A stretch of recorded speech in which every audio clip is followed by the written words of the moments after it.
Assalamualaikum warahmatullahi wabarakatuh. Nama saya Ergi Muhammad dengan NPM 0211201122.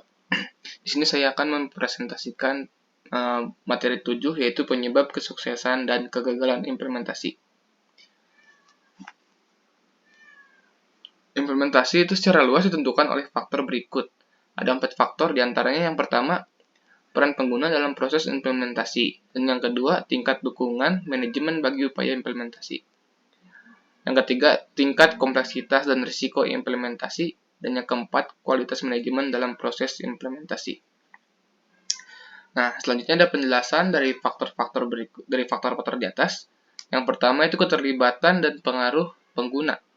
Keterlibatan dalam desain dan operasi sistem informasi mempunyai beberapa hasil yang positif. Yang pertama itu jika pengguna terlibat secara mendalam desain sistem, ia akan memiliki kesempatan untuk mengadopsi sistem menurut prioritas dan kebutuhan bisnis. Dan lebih banyak lagi kesempatan untuk mengontrol hasil.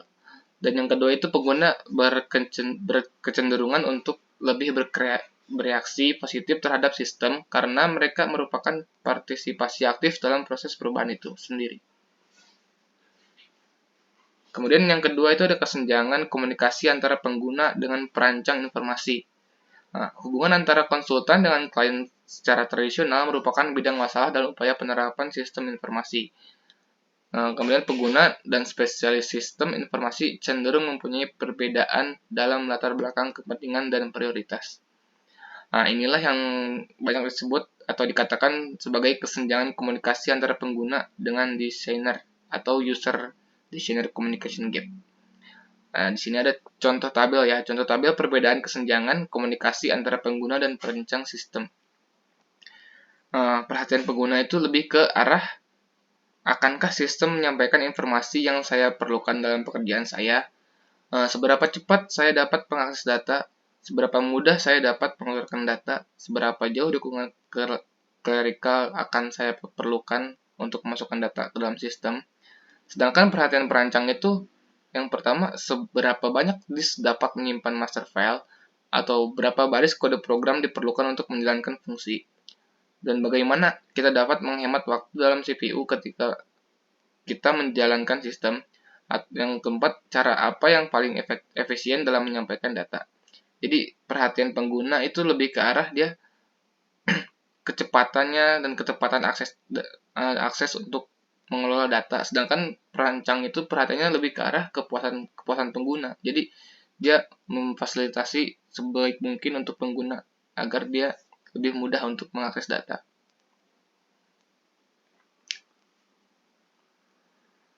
Kemudian yang ketiga ada dukungan manajemen. Jika sebuah proyek sistem informasi dapat dukungan serta persetujuan dari manajemen di semua level, seperti akan dipersepsikan positif baik oleh pengguna maupun staf pelayanan teknis informasi. Dua kelompok itu akan merasakan bahwa partisipasinya dalam proses pengembangan akan mendapatkan perhatian dari level yang paling lebih tinggi serta mendapatkan prioritas. Dukungan manajemen juga akan meyakinkan bahwa proyek sistem informasi akan menerima cukup dan dana serta sumber daya lain untuk meraih kesuksesan. Kemudian yang keempat ada tingkat kompleksitas dan risiko. Sistem sangat berbeda dalam hal ukuran, skop, tingkat kompleksitas, organisasi, dan komponen-komponen teknisnya. Beberapa proyek pengembangan sistem terdapat kecenderungan gagal karena sistem tersebut mengandung risiko yang tinggi dibandingkan dengan yang lain. Nah, di sini ada 3 faktor kunci yang mempengaruhi tingkat risiko proyek.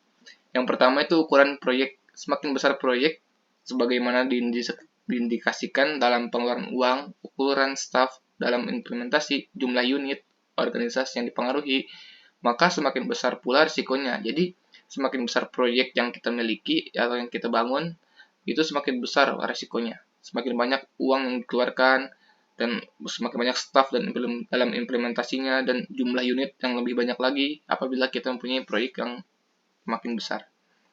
Kemudian ada struktur proyek. Beberapa proyek terstruktur lebih tinggi dibanding yang lain. Persyaratan-persyaratan jelas sehingga output dan proses dapat secara mudah ditentukan. Dan yang ketiga, pengalaman dengan teknologi.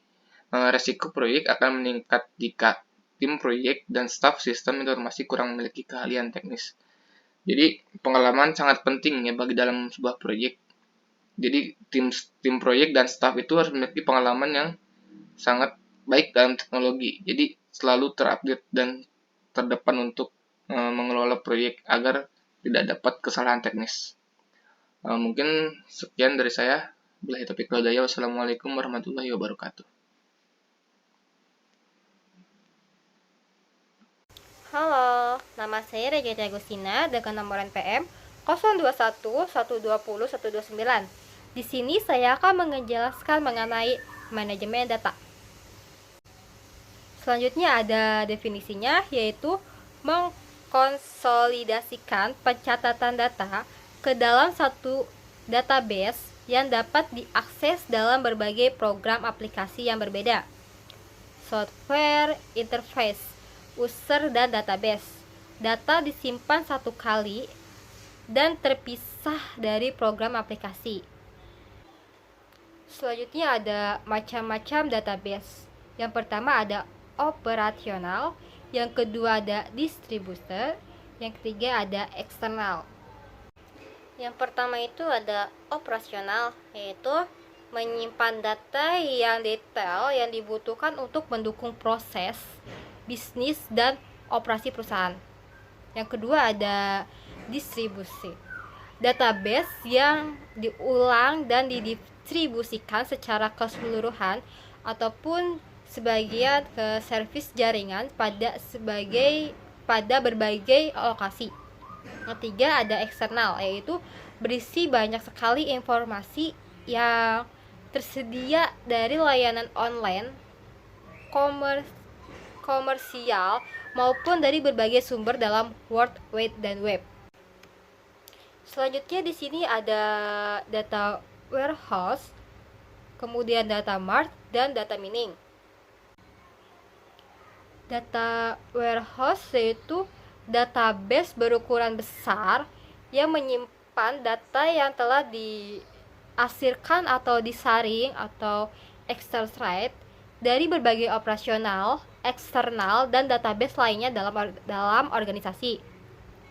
Selanjutnya ada data mart. Data mart itu database yang menyimpan kumpulan data tertentu dari berbagai sebuah data warehouse yang berfokus pada aspek tertentu dalam perusahaan. Misalnya, satu departemen atau satu proses bisnis.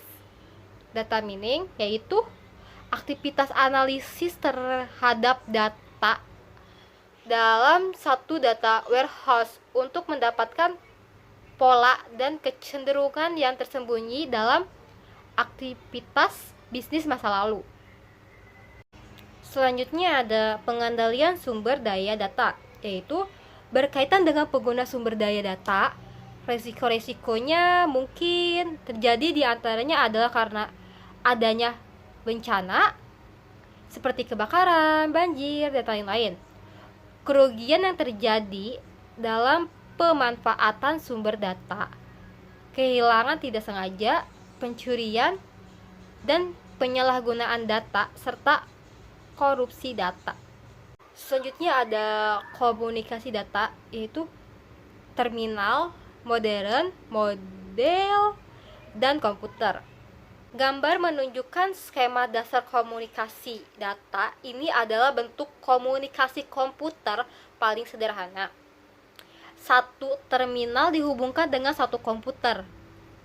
Terminal dapat menjadi pengirim dan komputer dapat menjadi penerima atau sebaliknya. Seperti halnya komunikasi antar manusia. Pesan komputer harus bergerak melalui suatu saluran. Selanjutnya ada suatu strategi komunikasi data baru internet, yaitu tenaga penggerak di belakang jaringan komunikasi data.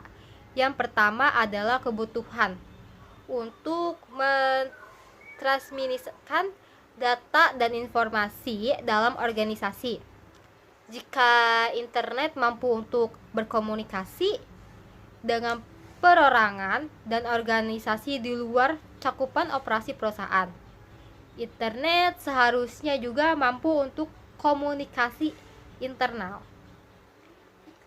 Internet adalah pengguna untuk komunikasi di dalam perusahaan serta antar perusahaan dan organisasi serta perorangan yang berbisnis dengannya.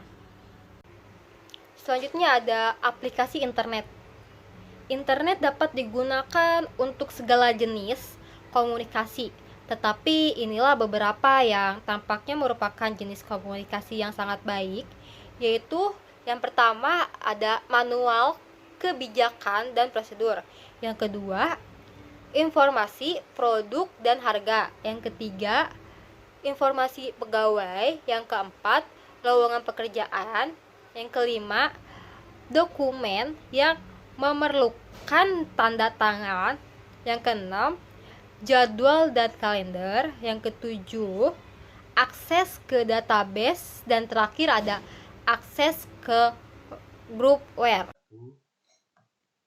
Saya di sini akan menjelaskan tentang sistem informasi manajemen tentang arus informasi jaringan. Perkenalkan, nama saya Rifki Dwi Alamsyah dengan NPM 0211201130, kelas 6D Manajemen. Yang pertama di sini tentang arus informasi jaringan. Dalam arus informasi jaringan yaitu ada dokumen informasi fisik dapat dikomunikasikan secara tradisional, sedangkan data atau informasi non fisik dapat dikomunikasikan secara elektronik. Karena itu, arus komunikasi data dan informasi menjadi sangat penting untuk menjalankan roda organisasi. Dalam dokumen informasi fisik itu berupa seperti surat-surat atau kertas-kertas, dan non fisik itu yaitu rangkaian paper atau surat-surat yang dalam berbentuk software. Dan yang kedua, ada arus tersebut ini dikenal sebagai arus informasi jaringan yang terdiri dari distribusi informasi, arus informasi vertikal, arus informasi horizontal, arus informasi organisasi, dan diskusi. Untuk distribusi informasi itu dapat dilakukan secara tradisional, yaitu dengan penyampaian fisik dokumen informasinya sendiri, atau dilakukan secara modern yang pengiriman data informasi non fisiknya melalui saluran elektronik, misalnya melalui jaringan area lokal atau LAN, maupun jaringan komputer terminal atau jaringan area luas atau WAN (Wide Area Network). Untuk melancarkan distribusi penggunaan data dan informasi dalam satu unit, yaitu antara tingkat kegiatan masing-masing atau dari unit ke unit lain. Organisasi menggunakan prinsip arus data dan informasi atau flow of information yang dijabarkan dalam bentuk prosedur tertentu. Selanjutnya itu arus tersebut dapat berjalan secara vertikal dan horizontal. Nah, untuk arus informasi vertikal adalah arus yang mengalirkan data dan informasi secara vertikal dari atas ke bawah, top down, atau dari bawah ke atas, bottom up. Yang kedua, umumnya arus yang mengalir antar tingkat kegiatan pada satu unit kerja yang sama, misalnya pada unit-unit pemasaran, produksi, personalia, keuangan, dan lain-lain. Arus informasi horizontal adalah arus yang mengalirkan data dan informasi secara sejajar atau horizontal pada satu tingkatan yang sama, baik pada unit kerja yang sama atau pada unit kerja yang berlainan. Selanjutnya itu ada arus informasi organisasi. Nah, di sini subsistem informasi pemasaran dan perancangan strategis adalah subsistem yang menghasilkan pemasukan nyata dari keseluruhan sistem. Nah, selanjutnya itu ada sebagai produk dari subsistem dasar. Subsistem pemasaran menggunakan sumber data dasar yang sudah dikumpulkan dan disimpan data tersebut dengan cara tertentu untuk menjawab pertanyaan-pertanyaan yang berhubungan dengan manajemen khusus, seperti pertanyaan mengenai efek dari promosi penjualan, efek dari perubahan harga dan produk bauran mix, keuntungan dari dekorasi toko, dan keinginan memperkenalkan produk yang baru. Nah, selanjutnya hasil lain subsistem pemasaran adalah ramalan penjualan. Nah, untuk ramalan penjualan adalah berdasarkan sejarah perkembangan di mana informasi data dari subsistem akuntansi sebagai pada proyeksi kegiatan-kegiatan eksternal seperti kecenderungan pembelian, faktor ekonomi, dan lain-lain. Ramalan penjualan sangat berguna bagi semua aspek bisnis. Selanjutnya, hasil dari subsistem perancangan strategis adalah kebijakan pemasaran, serta rencana keuangan, jadwal pembelian, dan anggaran kegiatan. Informasi tersebut masuk ke subsistem akuntansi untuk dibuatkan perhitungan kegiatan aktual. Selanjutnya itu ada komunikasi jaringan informasi. Nah, di sini mengoptimalkan pemakaian komputer tunggal atau stand-alone komputer telah dilakukan orang dengan membentuk suatu jaringan komputer sehingga penggunanya untuk keperluan kantor dan pelayanan dapat dilakukan sebaik-baiknya secara efisien. Selanjutnya, pekerjaan di jaringan komputer tersebut pada dasarnya adalah memindahkan atau mentransmisikan data dari satu komputer ke komputer yang lain. Aplikasi jaringan komputer data itu penghubung komputer yang berjarak tertentu dengan komputer lain. Dilakukan pertama kali pada tahun 1940 ketika Dr. George Stibitz mengirim data mesin kalkulasi melalui saluran telegraf dari Dartmouth College di New Hampshire ke Bell Laboratories di New York City. Kejadian itu menandai kelahiran komunikasi data atau yang kemudian dikenal luas sebagai jaringan komunikasi informasi.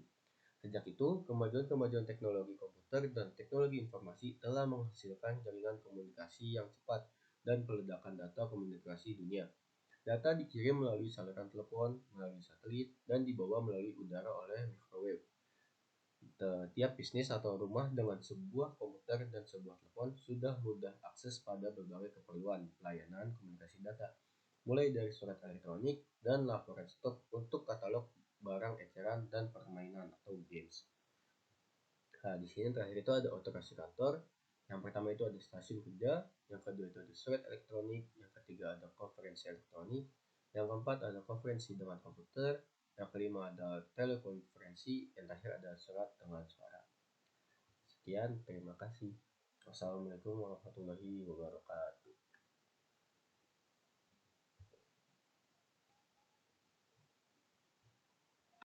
Assalamualaikum warahmatullahi wabarakatuh. Perkenalkan, nama saya Maulana Ardiansa dengan NPM 021 120131.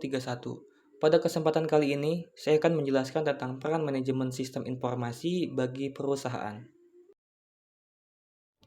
Pengelolaan dengan manajemen sistem informasi dapat membantu dalam menganalisis data yang diperlukan untuk melaksanakan fungsi manajemen. Setiap langkah dalam sistem ini akan memastikan informasi diolah dengan langkah dan software yang tepat untuk kemudian disajikan melalui cara yang mudah untuk dipahami. Dan oleh karena itu, manajemen sistem informasi diandalkan perusahaan dalam kegiatan operasional. Bukan hanya untuk keuangan, manajemen informasi membantu pengelola dalam mengumpulkan, menyimpan, hingga memperlihatkan data secara akurat. Lalu ada 4 hal yang membuat peran sistem informasi manajemen penting dalam menjalankan perusahaan. Yang pertama, meningkatkan akurasi data. Ada banyak jenis informasi yang bersirkulasi dalam perusahaan, sebut saja administrasi, keuangan, pemasaran, hingga proyek dengan klien. Data tersebut harus dipantau dengan seksama dan akurat, sebab akan mempengaruhi keputusan penting termasuk penerapan strategi. Dan melalui sistem informasi manajemen, data tersebut akan diproses secara otomatis, sehingga tugas-tugas orang di bagian manajemen akan lebih efisien dan efektif. Yang kedua, memudahkan koordinasi divisi. Sistem informasi manajemen menyediakan layanan yang dapat dipakai sebagai dasar perencanaan, pengawasan, hingga pengarahan yang dilakukan pihak manajemen. Data yang dihasilkan lantas akan digunakan divisi atau departemen lain yang membutuhkannya untuk menjalankan tugasnya. Pertukaran informasi antara divisi atau departemen seperti ini yang membantu pembentukan relasi sehat dalam menjalani usaha. Bukan hanya itu, Anda juga akan lebih mudah mendelegasikan tugas kepada pihak lain sesuai bidang yang dikuasainya. Yang ketiga, memperbaiki kualitas SDM. Sumber daya manusia atau SDM merupakan salah satu aset terpenting dalam usaha. Mengenalkan mereka pada sistem informasi manajemen secara tak langsung meningkatkan kualitas mereka, terutama kalau SDM sebelumnya belum mengenal cara kerja sistem tersebut. Dan untuk penunjangnya, perusahaan harus memberikan pelatihan sistem informasi manajemen yang berkaitan dengan usaha. Dengan begitu, SDM dapat beradaptasi cepat dengan teknologi tersebut dan mampu mengolah informasi untuk yang akan membantu memajukan perusahaan. Yang keempat, mengurangi biaya operasional. Perputaran uang dalam perusahaan harus diawasi secara ketat untuk menghindari kemungkinan tak terduga, salah satunya pembengkakan biaya operasional. Memakai sistem informasi manajemen pun dianggap efektif untuk menekan human error yang berpengaruh pada penggunaan uang. Dengan berkurang kesalahan, lantas akan meningkatkan produktivitas maupun kreativitas SDM. Perusahaan pun bisa memanfaatkan dana yang belum terpakai.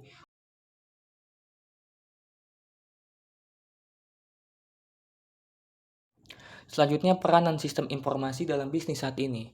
Sistem informasi merupakan dasar bagi jalannya bisnis saat ini. Sistem informasi menjadi sangat penting dalam membantu perusahaan dalam ekonomi global. Organisasi mengubah dirinya menjadi perusahaan digital yang menggunakan teknologi digital dalam hal proses bisnis inti, hubungan pelanggan, pemasok, dan karyawan. Selanjutnya, bagaimana sistem informasi mengubah bisnis? Sistem informasi dan teknologi sangat penting bagi perusahaan saat ini. Sistem informasi membantu perusahaan dalam mengefisiensikan operasi perusahaan, membantu menciptakan produk dan jasa baru sebagaimana model bisnis yang benar-benar baru pula, memungkinkan manajer menggunakan data terbaru dari pasar untuk pengambilan keputusan, serta sistem informasi membantu perusahaan melakukan sesuatu yang lebih baik dari pesaing, harga lebih murah untuk produk unggulan, dan respon yang cepat terhadap pelanggan dan pemasok, semuanya dapat meningkatkan penjualan dan laba yang tidak bisa diikuti oleh pesaing. Hal baru apa saja yang terdapat dalam sistem informasi manajemen? Sistem informasi yang mengalami perubahan terus-menerus dalam teknologi, penggunaan teknologi menjadi dampak pada keberhasilan suatu bisnis. Bisnis baru dan industri muncul serta perusahaan sukses adalah mereka yang belajar bagaimana menggunakan teknologi baru.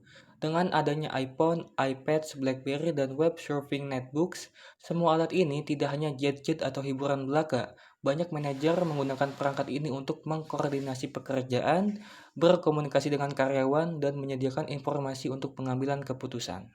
Selanjutnya, pada bidang teknologi, ada 3 perubahan yang memang saling terkait. Yang pertama, platform mobile digital yang muncul. Yang kedua, pertumbuhan perangkat lunak online sebagai layanan. Yang ketiga, pertumbuhan cloud computing, di mana semakin banyak bisnis dalam perangkat lunak berjalan melalui internet.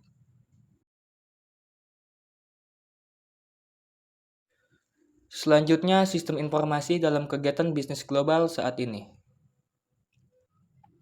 Sistem informasi memegang peranan penting hampir di seluruh sektor bisnis di dunia, berperan dalam menunjang kegiatan bisnis operasional, menunjang keunggulan strategi kompetitif organisasi, serta menunjang manajemen dalam pengambilan keputusan. Lalu, bagaimana dengan sistem informasi dalam kegiatan bisnis global saat ini? Mengingat sistem informasi memiliki peranan yang sangat penting dalam sebuah organisasi, maka penting bagi siapapun untuk mempelajari sistem informasi manajemen. Sistem informasi dapat disebut sebagai dasar bagi jalannya bisnis saat ini, karena dapat membantu jalannya perusahaan dalam ekonomi global. Selanjutnya, sistem informasi dalam dunia bisnis. Sebuah perusahaan tidak dapat berkembang dengan baik jika di dalamnya tidak didukung oleh peran sistem informasi. Karena dengan adanya teknologi informasi, segala jenis kegiatan dalam bisnis dapat meningkatkan efisiensi dan efektivitas proses bisnis, mendukung proses pengambilan keputusan hingga memperkuat posisi kompetitif bisnis dalam pasar global. Lalu ada tujuan bisnis strategi sistem informasi. Tujuan bisnis strategis dari sistem informasi yang mana mendorong perusahaan bisnis dapat berinvestasi dalam jumlah besar. Di antara tujuannya adalah peningkatan kualitas pengambilan keputusan, kinerja operasional yang memuaskan, hingga peningkatan daya saing. Lalu peran sistem informasi dalam bisnis global. Sistem informasi memegang peranan penting bagi keberlangsungan bisnis global saat ini. Manfaat penggunaan sistem informasi tentu saja memberi dampak positif terutama di lingkungan bisnis global. Selanjutnya ada 3 peranan sistem informasi dalam bisnis global yang perlu diketahui. Yang pertama, mendukung operasi bisnis. Sistem informasi memiliki peranan dalam mendukung operasi bisnis, menyediakan dukungan bagi manajemen dalam kegiatan bisnis setiap harinya. Saat tanggapan yang cepat menjadi kebutuhan paling penting, maka dengan adanya kemampuan sistem informasi yang canggih saat ini dapat mengumpulkan informasi ke berbagai fungsi bisnis menjadi penting. Lalu yang kedua, mendukung pengambilan keputusan.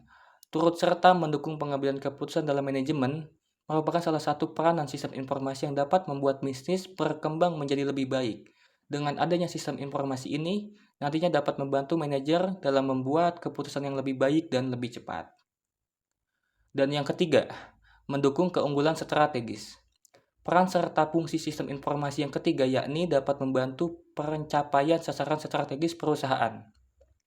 Dengannya, sistem informasi yang dirancang sedemikian rupa diharapkan dapat menciptakan keunggulan dalam bersaing di pasar, sehingga perusahaan akan terus maju seiring dengan semakin canggihnya sistem informasi dan teknologi. Sekian sedikit penjelasan dari saya, kurang lebihnya mohon maaf. Wassalamualaikum warahmatullahi wabarakatuh.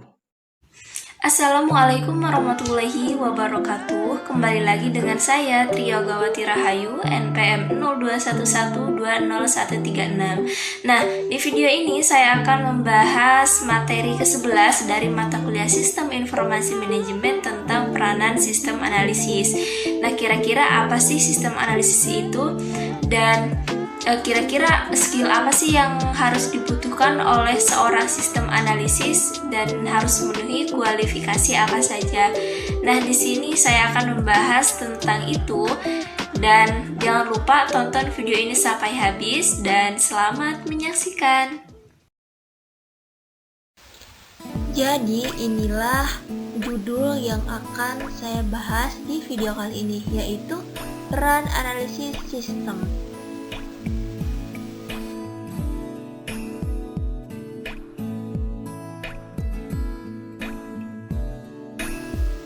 Yang akan saya bahas di video ini, mulai dari yang pertama itu pasti definisinya dulu.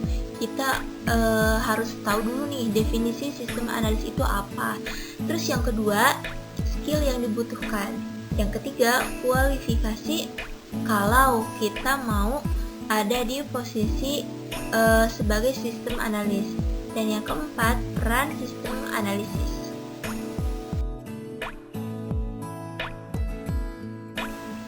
Kita masuk ke part yang pertama, membahas tentang definisi sistem analisis.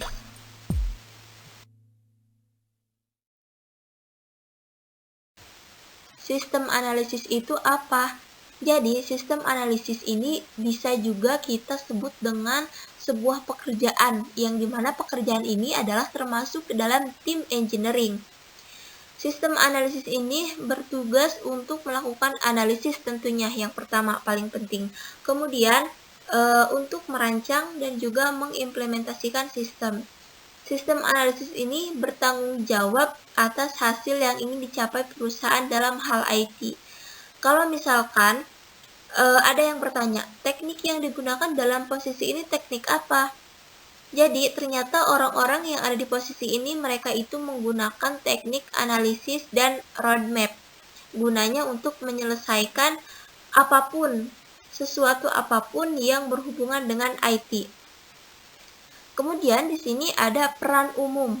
Peran umum sistem analis, yaitu untuk memimpin dalam implementasi sistem baru yang akan digunakan oleh perusahaan. Nah, ini hanya peran umumnya saja. Nanti di slide berikutnya akan dijelaskan peran yang lebih mengarah kemana gitu. Selanjutnya kita akan bahas tanggung jawab dan definisi pekerjaan. Walaupun sistem analisis ini berada di tim engineering seperti yang sudah dijelaskan tadi, sistem analisis ini tidak menghabiskan waktunya dengan menulis kode. Tapi perlu satu yang dicatat, meskipun sistem analisis ini tidak menghabiskan waktunya dengan menulis kode, kemampuan dalam menulis kode juga sangat diperlukan. Kenapa? Karena mereka akan banyak berhubungan dengan sistem yang digunakan. Dengan pemberian kode atau password tadi pada sistem dalam sebuah perusahaan, maka akan melindungi data-data penting perusahaan yang ada di dalam sistem tersebut. Nantinya, data-data tersebut akan aman dan juga tidak bocor ke perusahaan pesaing. Nah, di dalam PPT ini ada 4 pekerjaan utama dalam posisi sistem analisis. Yang pertama, identifikasi masalah, yaitu identifikasi masalah ini merupakan langkah yang paling awal dalam proses pengembangan sistem yang dilakukan oleh sistem analisis. Pekerjaan ini mencakup analisis sistem yang sudah ada di perusahaan, kemudian dicari masalahnya apa nih dalam analisis sistem yang sudah ada di perusahaan ini.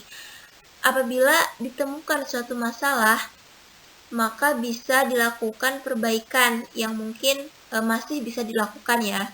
Tapi jika masalah tersebut tidak bisa diperbaiki, maka kemungkinan bisa membuat atau menciptakan sistem analisis yang baru. Sistem analisis ini bertanggung jawab untuk membuat asumsi tentang tujuan investigasi dengan cara dilakukan wawancara. Dengan siapa? Wawancara yang dilakukan boleh dengan programmer atau developer. Nah, kemudian dari hasil wawancara tadi, maka akan meminta hal apa saja sih yang bisa diperbaiki dalam sistem tersebut. Nah, kemudian setelah investigasi masalah masuk ke tahap analisis. Nah, kemudian sistem analisis ini kan akan melakukan analisis dari asumsi yang muncul. Asumsi yang muncul tadi itu berasal dari identifikasi masalah. Di analisis ini bisa berupa percobaan langsung kepada apa yang ingin diperbaiki atau apa yang ingin dikembangkan lebih lanjut. Nah, setelah hasil analisis sudah dapat disimpulkan dan juga berhasil menjadi sebuah panduan atau petunjuk, kemudian diharuskan membuat persyaratan sistem, mencakup apa saja hal yang dibutuhkan untuk perbaikan sistem yang bermasalah tadi. Kemudian, setelah persyaratan sistem sudah siap dan matang, masuk ke tahap selanjutnya, yaitu pembuatan desain. Desain ini bisa berupa arsitektur, modul, antarmuka, dan juga data. Dalam pengembangan desain ini, analisis sistem bekerja dengan front-end, kemudian juga back-end, dan full-stack developer. Selanjutnya, masuk ke tahap selanjutnya, yaitu tahap akhir, yaitu implementasi. Apabila pengembangan dalam proses desain berhasil, maka sistem analisis diharuskan mengimplementasikan ke dalam sebuah kasus. Tujuannya untuk mengetahui berhasil nggak nih sistem analisis yang dibuat atau diperbaiki tadi. Kasusnya bisa berupa pembuatan sistem baru atau pengaplikasian dalam pengembangan produk. Artinya produk yang ada di perusahaan itu dikembangkan kembali gitu. Nah, tetapi ada juga nih beberapa perusahaan yang dalam implementasi ini justru mereka menjadikan sebagai sebuah penentu apakah analisis akan berakhir atau malah menjadi jembatan menuju investigasi yang baru. Maksudnya gini, menjadi jembatan menuju masalah yang baru. Nah, apakah implementasi yang tadi itu akan bukan memperbaiki masalah, malah membuka masalah yang baru, kira-kira begitu. Kemudian kita masuk ke part 2, yaitu skill yang dibutuhkan untuk manajemen sistem analisis. Dan terus tonton video ini sampai selesai.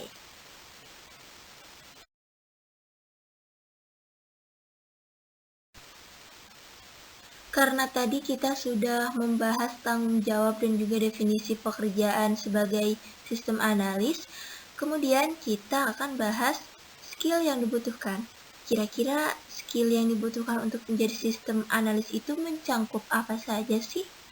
Mari kita bahas.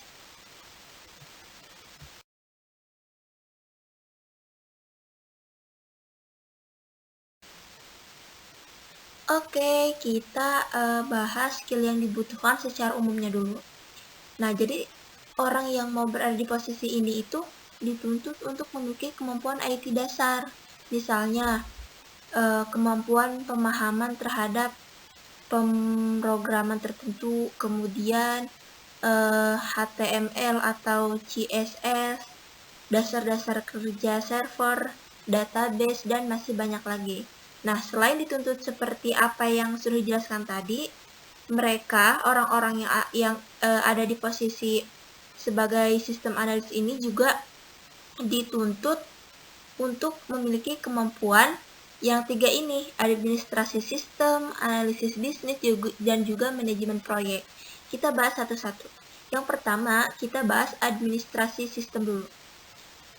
Administrasi sistem ini bisa disebut kemampuan mendasar juga yang dapat diukur dari seseorang yang ada di posisi ini. Kenapa mendasar? Karena baik di perusahaan atau di lingkungan klien sekalipun, tugas seperti konfigurasi perangkat lunak dan program, lalu akses pengguna dan keamanan adalah hal yang mendasar yang memang orang kebanyakan bisa dan juga mampu melakukan kemampuan tersebut. Selain itu, mereka juga dituntut agar sistem yang digunakan tersebut nantinya bisa diakses oleh banyak kelompok, jadi tidak terbatas. Yang kedua, kita bahas analisis bisnis. Skill analisis bisnis ini dalam sistem analisis bukan hanya untuk tim engineering saja, tapi juga mengidentifikasi dan juga mengevaluasi bisnis yang secara khusus memang berhubungan dengan teknologi yang dikembangkan oleh perusahaan.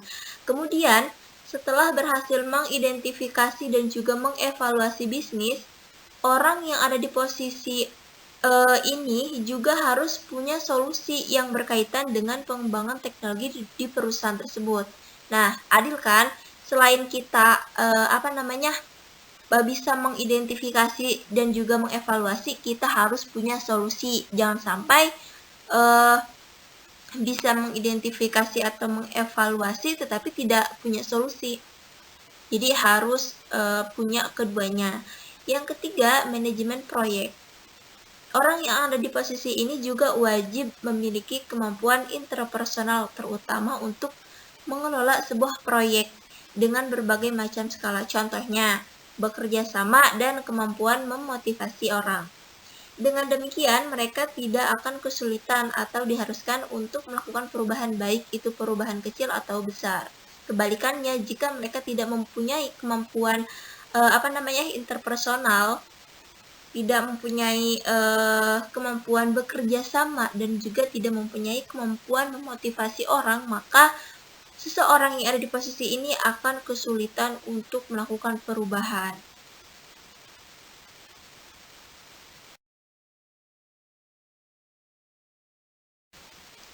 Oke, kita lanjut ke part 3. Pembahasan yang ketiga tentang kualifikasi sistem analisisnya nih. Kan tadi sudah nih kita jelaskan skill yang harus dibutuhkan. Nah, sekarang kita bahas tentang kualifikasinya.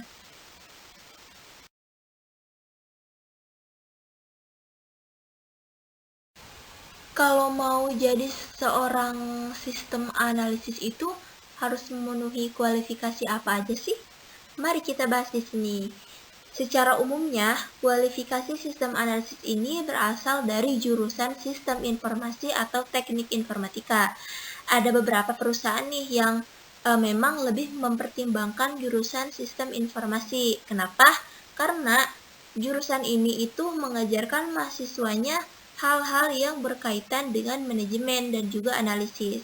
Tetapi ada juga, menurut The Balance Career, jurusan ilmu komputer mulai dipertimbangkan untuk ada di posisi sistem analisis dengan alasan memiliki kemampuan pemrograman yang baik dan lulusan ilmu komputer juga belajar dasar-dasar manajemen. Bahkan ada beberapa perusahaan besar yang posisinya ini sebagai sistem analis diisi oleh orang-orang yang punya pengalaman kerja di bidang programmer, bahkan di bidang keuangan dan audit.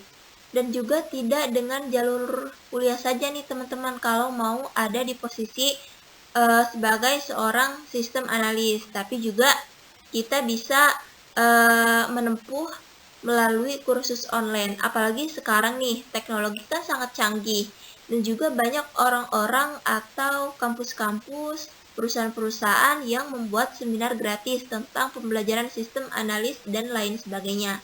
Gampang banget kan? Jadi jalurnya banyak sekali, seminar-seminar, tidak harus dengan jalur sarjana saja, tidak harus lewat jalur kuliah saja. Itulah tadi penjelasan umum kualifikasi sistem analis. Seseorang yang mau ada di posisi sistem analis, kemudian kita bahas kualifikasi yang lebih rincinya lagi nih.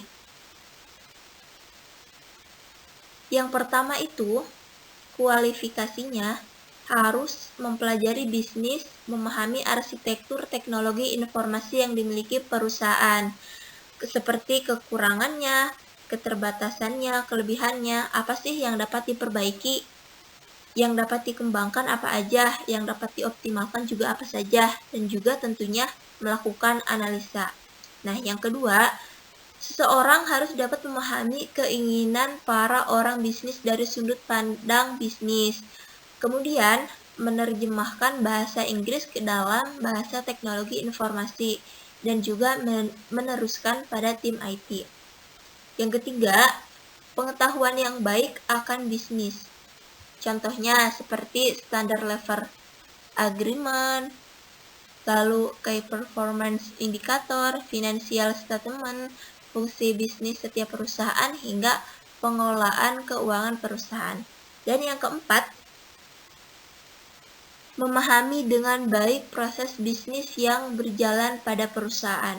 Contohnya, bagaimana sih mendapatkan input barang atau jasa, lalu memproses jualnya seperti apa? Bagaimana nih caranya kita menciptakan value barang atau jasa yang dijual? Strategi pemasaran dan penjualan, visi misi. Kemudian apa yang ingin dicapai perusahaan dalam jangka pendek, menengah, atau jangka panjang. Pada intinya nih teman-teman, kualifikasi untuk berada di posisi sistem analis ini harus memiliki banyak sekali pengetahuan yang baik. Karena posisi ini mencakup banyak sekali kemampuan yang harus dimiliki, baik mulai dari yang mendasar sampai yang tinggi.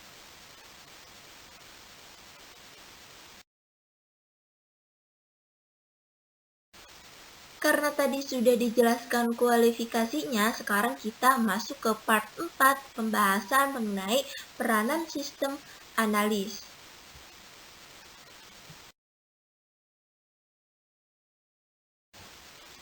Kita mulai bahas nih tentang peranan sistem analis dalam perusahaan. Tentunya kita juga sudah tahu bahwa sistem analisis memiliki peran yang cukup penting dalam suatu perusahaan. Peran seorang sistem analisis bagi perusahaan itu mampu berinteraksi dengan siapa? Dengan pelanggan. Tujuannya untuk apa? Untuk memenuhi kebutuhan sistem yang akan digunakan oleh pelanggan itu sendiri. Dan juga orang yang ada di posisi ini harus selalu berinteraksi dengan desainer untuk mengemukakan antarmuka yang diinginkan atas suatu perangkat lunak. Tidak hanya berinteraksi saja teman-teman, tapi juga mampu memandu programmer dalam proses pengembangan sistem agar tetap berjalan dan juga berada pada jalurnya sehingga berjalan dengan baik.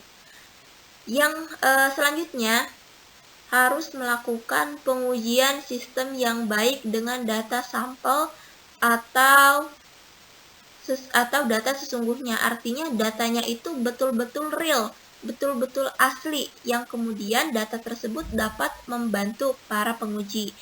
Kemudian selanjutnya mengimplementasikan sistem baru atau usulan yang akan digunakan perusahaan, dan terakhir menyiapkan dokumentasi berkualitas. Oke, jadi pada dasarnya memang banyak sekali peran dari seseorang yang berada di posisi sebagai sistem analis ini yang dapat membantu perusahaan dalam pencapaian.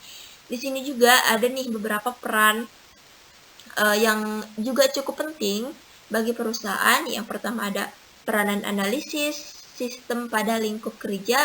Yang kedua, peranan analisis sistem secara teknis, dan juga peranan analis sistem sebagai manajemen. Nah, itulah penjelasan dari saya tentang peranan sistem analisis. Pastinya banyak sekali penjelasan yang kurang mendetail atau kurang dipahami dan juga yang harus saya perbaiki.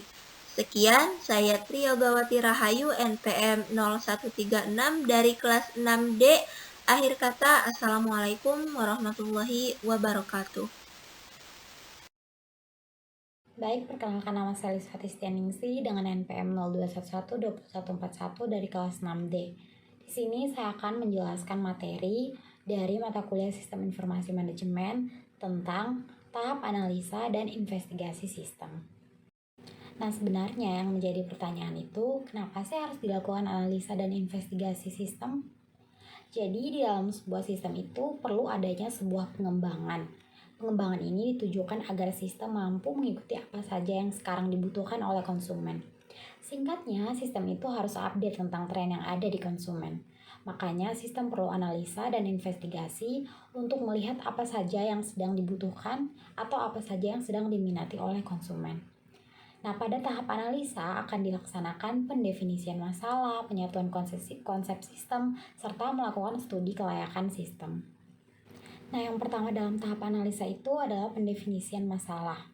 Yang harus dilakukan pada tahap ini adalah mengidentifikasi sebuah masalah. Misalnya, pada suatu perusahaan ada konsumen yang mengeluh mengenai sistem.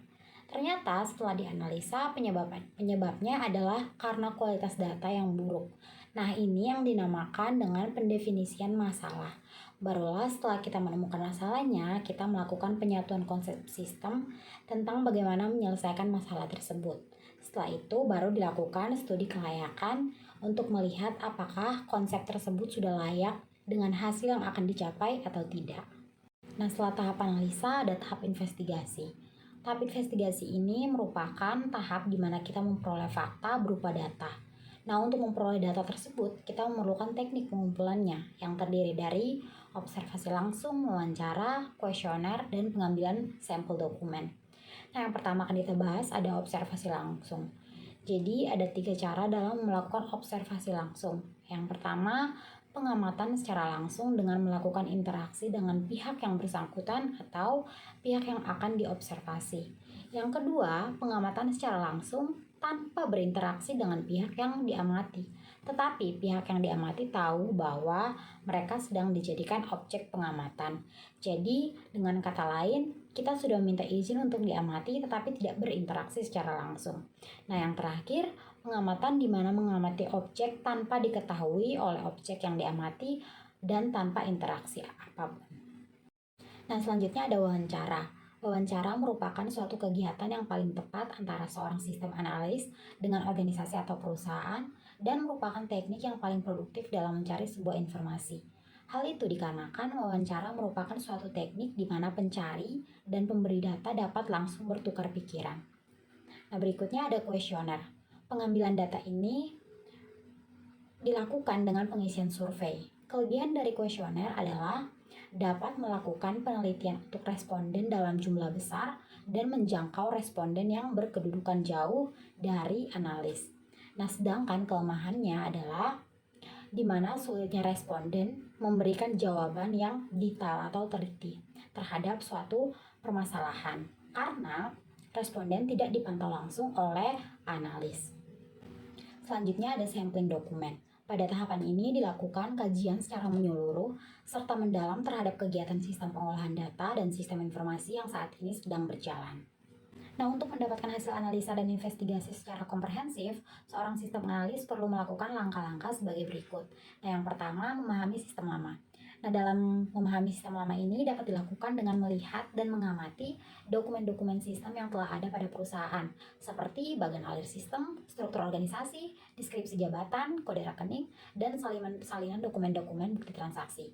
Nah, dengan demikian akan dapat dipahami tuh sistem sebelumnya, yaitu berkaitan dengan apa yang dilakukan, siapa yang menjalankan, siapa yang memakai, dan lain-lain.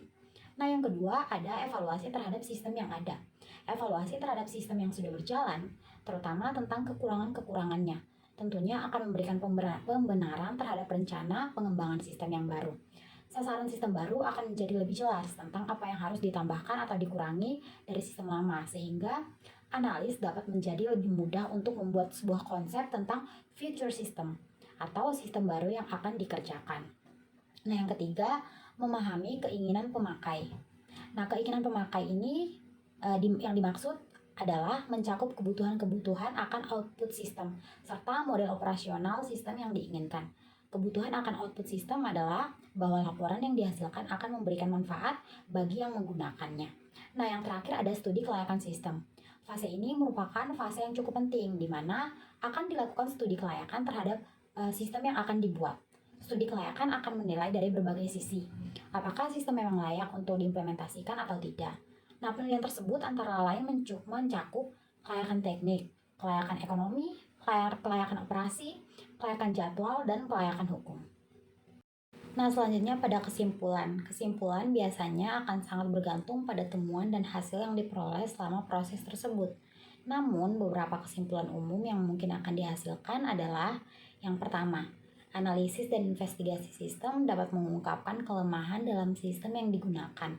Misalnya, mungkin terdapat kekurangan dalam keamanan data. Nah, yang kedua, dalam proses analisis dan investigasi, mungkin teridentifikasi kebutuhan yang belum terpenuhi dalam sistem saat ini. Misalnya, mungkin ada kebutuhan untuk mengintegrasikan sistem yang terpisah. Nah, yang ketiga, hasil investigasi dan analisis dapat digunakan untuk menyusun rekomendasi solusi spesifik untuk memperbaiki masalah atau kekurangan yang ditemukan. Nah, yang terakhir, kesimpulan dari analisis dan investigasi juga dapat menyoroti dampak bisnis dari kelemahan atau kekurangan dalam sistem informasi manajemen.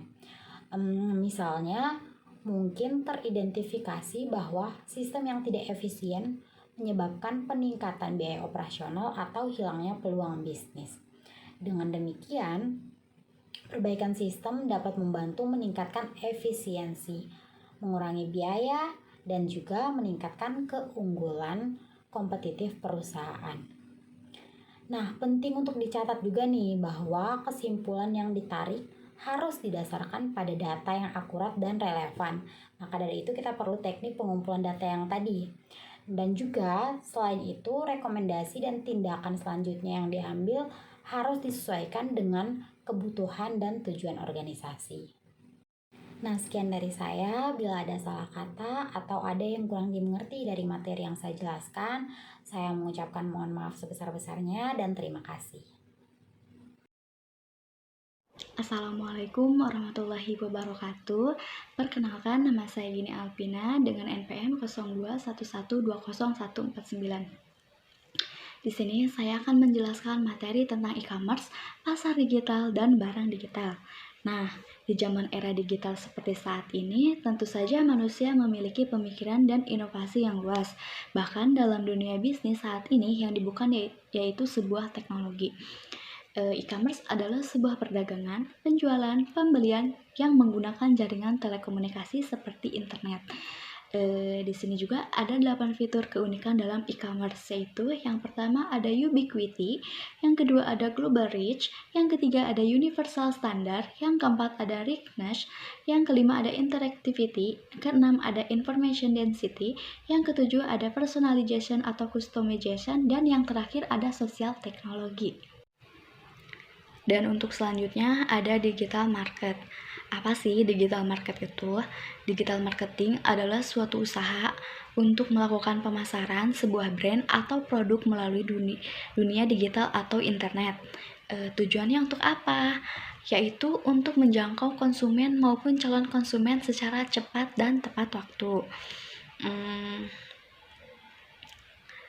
Selanjutnya ada good market, yaitu produksi konsumsi nyata, artikel, komoditas yang ditawarkan oleh perusahaan kepada pelanggan dengan imbalan uang serta pemilik karakteristik fisik, yaitu bentuk, penampilan, ukuran, berat, dan lain-lainnya.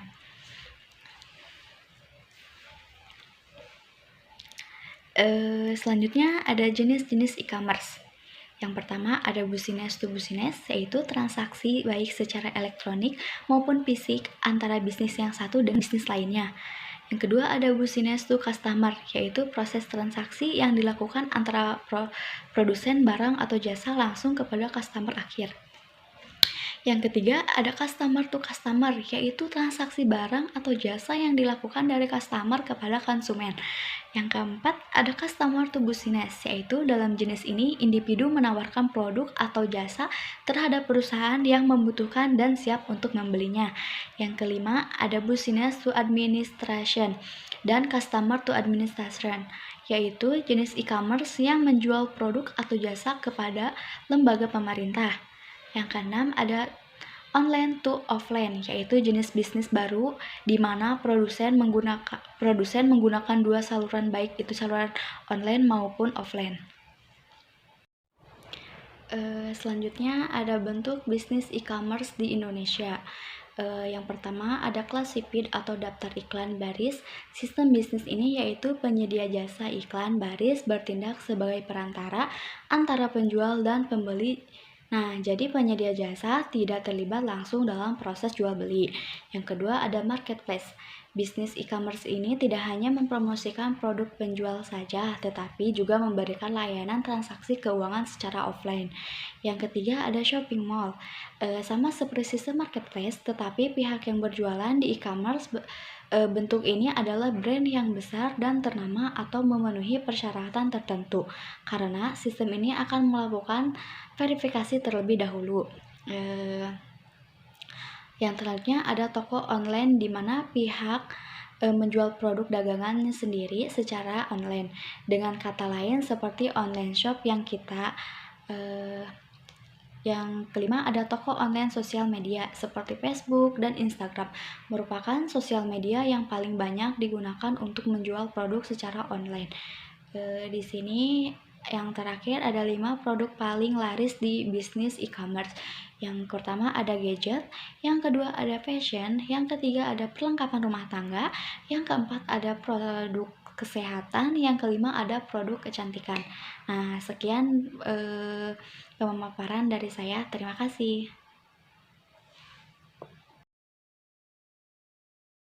Assalamualaikum warahmatullahi wabarakatuh. Sini saya akan menjelaskan atau memberi kesimpulan dari materi yang sudah teman-teman saya sampaikan sebelumnya. Dari materi 7, 8, 9, 10, 11, 12, dan 13. Sebelumnya, perkenalkan nama saya Agung Rahmatullah dengan NPM 0211 20 143. Di sini saya akan menjelaskan terlebih dahulu dari materi 7, penyebab kesuksesan dan kegagalan implementasi SIM. Riset tentang implementasi SIM informasi yang telah menunjukkan bahwa tidak ada satupun penjelasan untuk kesuksesan dan kegagalan SIM. Begitu pula tentang rumus kesuksesan informasi, tidak ada satupun rumus agar suatu sistem dapat berhasil. Dari riset yang telah menemukan bahwa hasil implementasi secara luas dapat ditentukan oleh faktor-faktor berikut.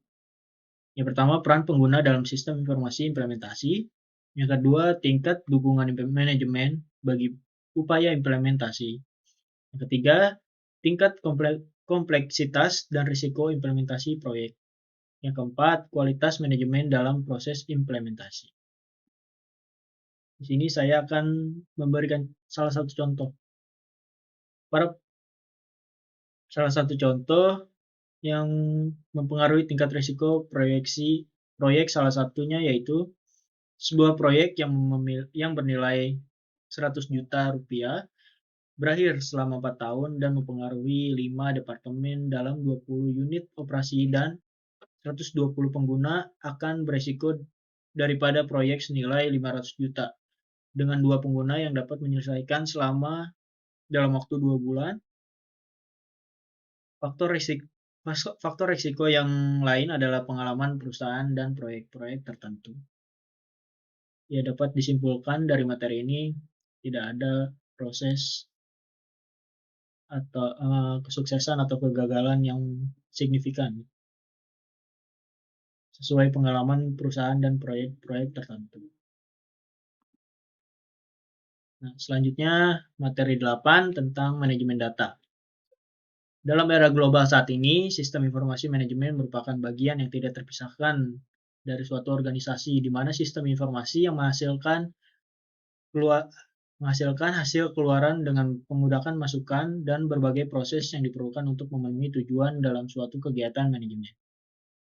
Sistem manajemen berbasis data adalah suatu sistem atau perangkat lunak yang dirancang untuk mengelola suatu bisnis data dan menjalankan operasi terhadap data yang diminta banyak pengguna. Saat ini peranan data sangatlah menonjol. pemrosesan basis data menjadi perangkat andalan yang sangat diperlukan oleh berbagai perusahaan. Basis data tidak hanya dapat mempercepat memperoleh informasi, tetapi juga meningkatkan pelayanan kepada pelanggan. Sistem manajemen berbasis data mengorganisasikan volume data dalam jumlah besar yang digunakan oleh perusahaan dalam transaksi-transaksi sehari-harinya. Data harus diorganisasikan sehingga pada manajer dapat menemukan data tertentu dengan mudah dan cepat untuk mengambil keputusan. Sedangkan data adalah bahan baku informasi yang dikumpulkan dalam suatu basis data agar pengumpulan dapat dilaksanakan secara efektif dan efisien. Diperlukan manajemen data. Nah, manajemen data merupakan bagian dari manajemen sumber daya informasi. Pengelolaan manajemen basis data membutuhkan suatu perangkat untuk mengelolanya sehingga manajemen basis data dapat terus dikelola dan ditingkatkan kinerjanya. Nah, ada basis data atau database. Database adalah kumpulan dari berbagai data yang disaling berhubungan satu sama yang lain. Database di sini tersimpan di perangkat keras serta dimanipulasi dengan perangkat lunak. Pengefisienan basis data meliputi spesifikasi dari tipe data atau informasi yang akan disimpan. Database merupakan salah satu komponen yang penting dalam sistem informasi karena merupakan basis yang menyediakan informasi bagi para pengguna atau user. Penyusunan basis data meliputi kemasukan data ke dalam media penyimpanan data dan diatur dengan menggunakan perangkat sistem manajemen basis data atau database system DBMS. Manipulasi basis data meliputi proses pembuatan pernyataan atau query untuk mendapatkan informasi tertentu, melakukan pembaruan atau pergantian update data.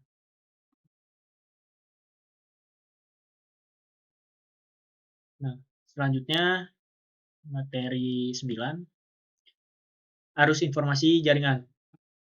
Data dan informasi diperlukan semua unit kerja dan semua tingkat kegiatan sebagai bahan komunikasi organisasi.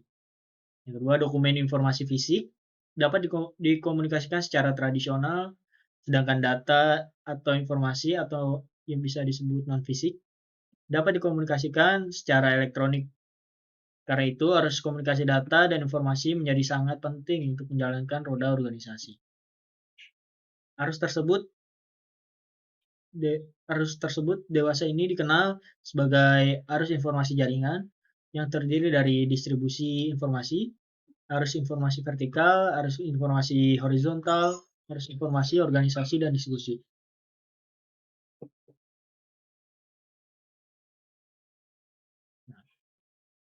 Materi yang 10, peranan SIM bagi perusahaan. Yang pertama, pengelolaan dengan manajemen sistem informasi membantu Anda dalam menganalisis data yang diperlukan untuk melaksanakan fungsi manajemen. Setiap langkah dalam sistem ini akan memastikan informasi yang diolah dengan langkah dan software yang tepat untuk kemudian disajikan melalui cara yang mudah dipahami. Oleh karena itu, manajemen sistem informasi diandalkan perusahaan dalam kegiatan operasional. Bukannya untuk keuangan, manajemen informasi membantu pengelolaan dalam mengumpulkan, menyimpan, hingga memperlihatkan data secara akurat. Nah, yang pertama, meningkatkan data. Yang kedua, memudahkan koordinasi divisi. Yang ketiga, memperbaiki kualitas SDM. Yang keempat, mengurangi biaya operasional.